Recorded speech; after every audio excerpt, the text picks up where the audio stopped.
Welcome to GynoTalk. I am Dr. Safina Anas, Specialist Gynecologist at Aster Hospital, Dubai. Today I will discuss cervical cerclage.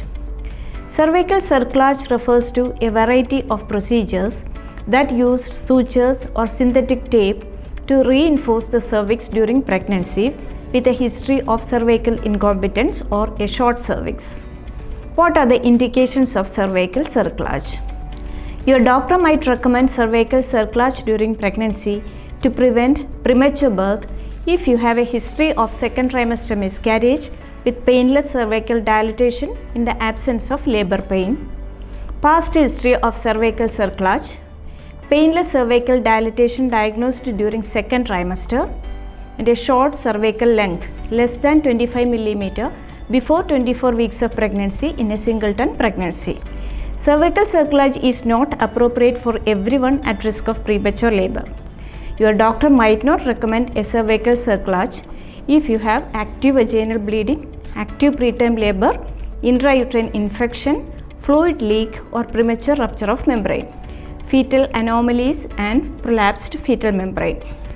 What are the risks involved in these procedures?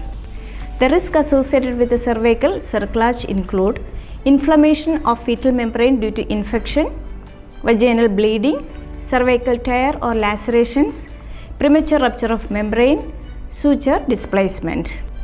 Ideally, a history indicated cervical cerclage is done between 12 and 14 weeks of pregnancy. However, cervical cerclage can be done until 23 weeks of pregnancy if a pelvic examination or ultrasound shows that your cervix is beginning to open. Cervical cerclage is typically avoided after 24 weeks of pregnancy due to the risk of triggering premature birth. Cerclage is usually done vaginally under anesthesia.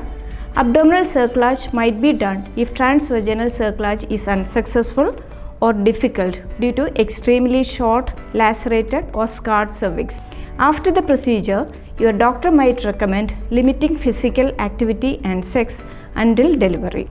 Your doctor will continue to monitor you closely for the signs of preterm labor. Then, about the cervical cerclage removal. A transvaginal cervical cerclage is typically removed at 37 weeks of pregnancy or at the start of preterm labor.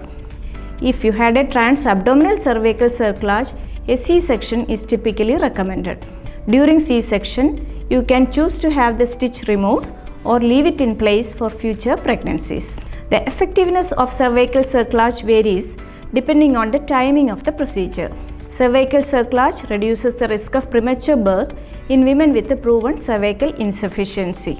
But emergency cervical encerclage done in the presence of advanced cervical change and prolapsed membrane has a poor outcome. Hope this information is useful to you. See you next time with another topic. Thank you.